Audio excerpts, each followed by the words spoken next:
اعوذ باللہ من الشیطان الرجیم بسم اللہ الرحمن الرحیم نحمدہ ونصلی علی رسولہ الکریم۔ انتہائی قابل احترام سامعین اور مجھ سے اچھے لوگوں، السلام علیکم ورحمۃ اللہ وبرکاتہ۔ فلسطین کے جو معاملات ہیں ان سے دل بڑا بوجھل ہے اور ہر مسلمان پریشان ہے، جیسا بھی مسلمان ہے۔ اور یہ جو عید گزری وہ عید اس افسوسناک واقعے کے پس منظر میں اس طرح نہیں گزری، کیونکہ رمضان میں واقعہ ہوا اور اس کے بعد دن بدن فلسطینیوں پر مظالم ہو رہے ہیں۔ تو میں چاہتا ہوں کہ سب سے پہلے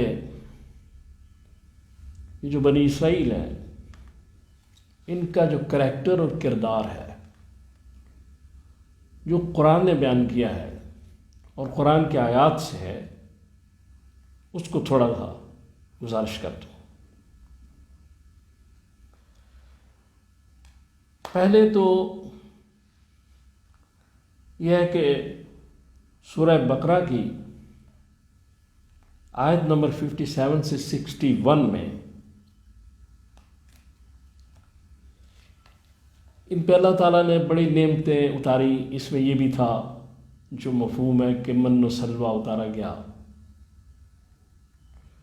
اور وہ معنی یہ تھا کہ کوئی چیز درختوں کے پتوں پہ جمع ہو جاتی تھی میٹھی، یہ لے لیتے تھے، اور سلوہ جو بٹیر آتے تھے انہیں قریب ان کو کھا لیتے تھے۔ لیکن کفران نعمت کے عادی ہیں، وہاں بھی انہوں نے یہ بات کی کہ ہمیں تو پسند ہی نہیں ہے، روز ایک کھانا ہم نہیں کھا سکتے، اس لیے ہمیں پیاز، دال مسور، ککڑی، یہ ساری چیزیں انہوں نے مانگی۔ پھر اس کے بعد سورہ بقرہ کی آیت نمبر 67 سے 71 تک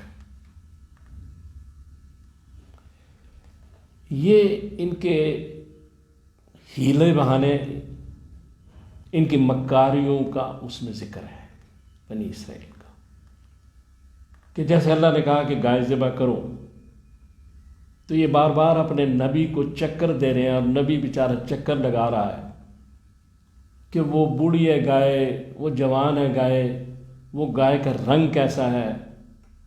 پھر آخر میں بڑی مشکل سے انہوں نے اس گائے کو ذبح کیا، اور قرآن کا جو مفہوم یہ بتاتا ہے کہ دل ان کا نہیں کرتا تھا ذبح کرنے کو، لگتا نہیں تھا کہ ذبح کرتے۔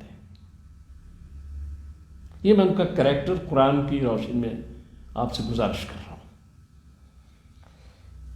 پھر اس کے بعد اللہ تعالیٰ نے بے شمار جگہ اپنی نعمات کا ان پہ ذکر کیا ہے بنی اسرائیل پہ، اور سورہ بقرہ کی آیت نمبر 49 سے 51 تک دو بڑی اہم باتیں کی گئیں۔ ایک یہ کہ جب فرعون تمہارے لڑکوں کو قتل کر دیتا تھا اور عورتوں کا زندہ رکھتا تھا، اس وقت ہم نے تم سے اس کو نجات دی۔ اور پھر آگے فرمایا گیا کہ جب دریا میں سے گزرنا تھا تو ہم نے دریا کو پھاڑ دیا اور تم اس میں سے گزر گئے، اور فرعون کو ہم نے ڈبو دیا۔ پھر آخر میں یہی قرآن بیان کر رہا ہے، پھر جب 40 رات کا موسیٰ نے وعدہ لے کے طور پر گئے تو پھر تم نے بچھڑا بنا لیا، اس کی پرستش کر لی۔ یعنی اللہ تعالیٰ نعمات کرتا جاتا ہے، یہ تھوڑی دیر کے بعد پھر سرکش ہو جاتے ہیں۔ یہ قرآن نے ان کا تھوڑا سا کریکٹر جو ہے بہت زیادہ بیان کیا گیا۔ میں آپ کے سامنے ایک تھوڑا سا بیان کر رہا ہوں کہ وعدہ شکنی، مکاری، فریب، یہ ساری چیزیں قرآن سے۔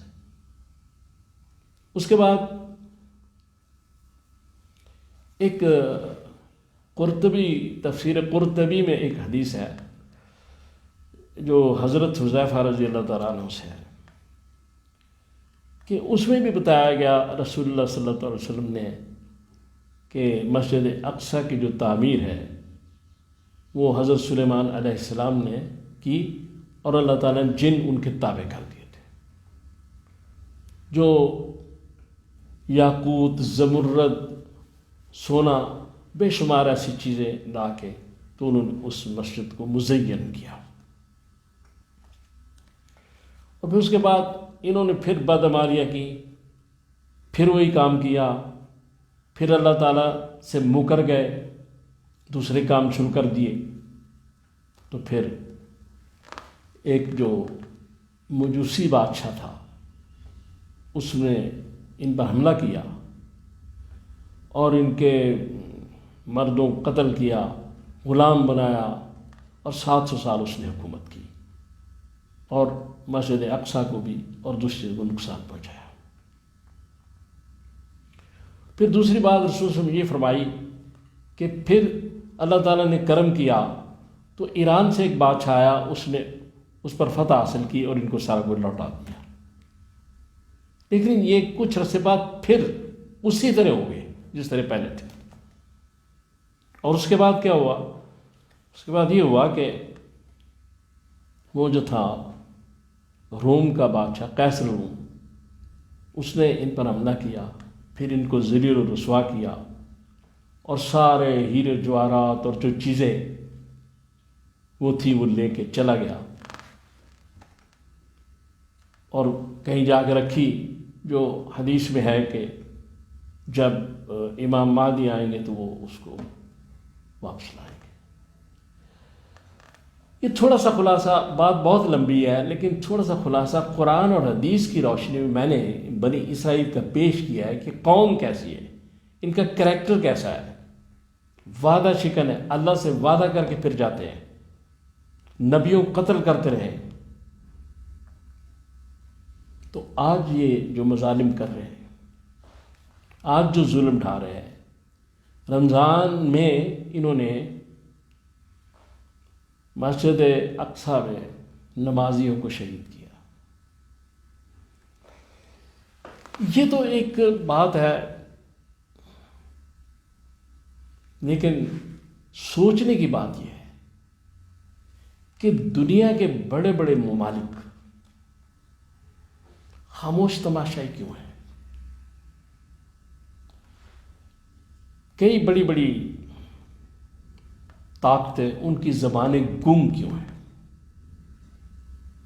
وہ جو قومیں جو حقوق انسانیت اور حقوق انسانی کا پرچار کرتے ہوئے نہیں تھکتی، بلکہ جانوروں کے حقوق کی حفاظت کی پاسداری کرتی ہیں، حقوق انسانی کا خیال رکھتی ہیں، کیا ان کو نظر نہیں آتا کہ فلسطین میں کیا ہو رہا ہے؟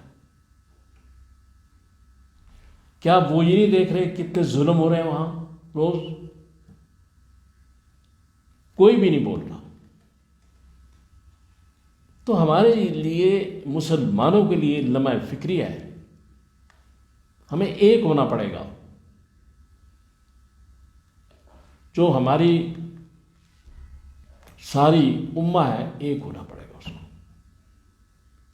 جب ہم ایک ہو جائیں گے تو معاملات ٹھیک ہو جائیں گے، اللہ تعالیٰ ہم پہ مہربانی فرمائیں گے پھر۔ لیکن جب تک ایک نہیں ہوں گے، مذمت کی قراردادیں پاس ہوں گی، افسوس ہوگا، دکھ ہوگا، یہ ساری باتیں ہوں گی، لیکن اسرائیل پھر باز نہیں آئے گا۔ لہذا گزارش یہ ہے کہ ہم نے اپنے اعمال کو درست کرنا ہے، ہم نے پوری امت نے ایک قوم بننا ہے۔ اور جس دن علامہ کا جو یہ شعر ہے، ایک ہوں مسلم حرم کی پاسبانی کے لیے، نیل کے ساحل سے لے کے تا بخاک کاشغر، یہ جب سب ایک ہو جائیں گے تو پھر اللہ تعالیٰ کی مدد آئے گی اور یہ سارا کام ٹھیک ہو جائے گا۔ کیونکہ اللہ کے ہاں اندھیر ہے، اللہ تعالیٰ کے ہاں دیر ہے، اندھیر نہیں ہے۔ معافی چاہتا ہوں، اللہ تعالیٰ کے ہاں دیر ہے، اندھیر نہیں ہے۔ تو اس لیے یہ بات سمجھنے کی ہے کہ اللہ تبارک تعالیٰ موجود ہیں، ہر جگہ موجود ہیں، کوئی شے ان سے چھپی ہوئی نہیں، ہر شے دیکھ رہے ہیں، مالک ہیں، خالق ہیں، وارث ہیں، سب کے مالک خالق وارث ہیں۔ وہ جو ظلم کر رہے ہیں وہ بھی اللہ ہی کی مخلوق ہیں، اس کے ہی بندے ہیں، لیکن مقبول نہیں ہیں۔ مقبول بندے اور ہوتے ہیں۔ تو اس لیے یہ بہت افسوسناک بات ہے کہ جو یورپ اور دوسرا امریکہ سب یہ انسانی حقوق کی پاسداری کے بڑے دعوے اور بڑی بلند بانگ باتیں، حتیٰ کہ جانوروں کے حقوق تک کی۔ تو میرا یہ سوال ہے کہ کیا لبنان میں، جو فلسطین میں، وہاں انسان نہیں بستے؟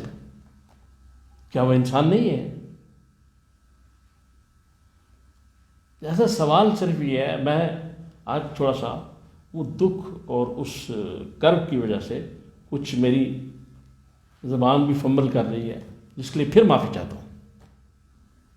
تو گزارش صرف یہ ہے کہ ہم کب تک یہ چیزیں دیکھتے رہیں گے، کب تک سنتے رہیں گے؟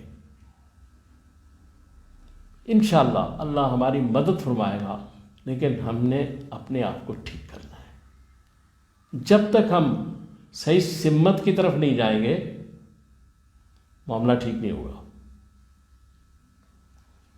تو اس لیے میں نے اس گفتگو میں جو بھی کو مجھ سے ایسے الفاظ نکلے، اس کی معافی اللہ سے بھی چاہتا ہوں اور آپ سے بھی، اور معاف کرنے والا ہے۔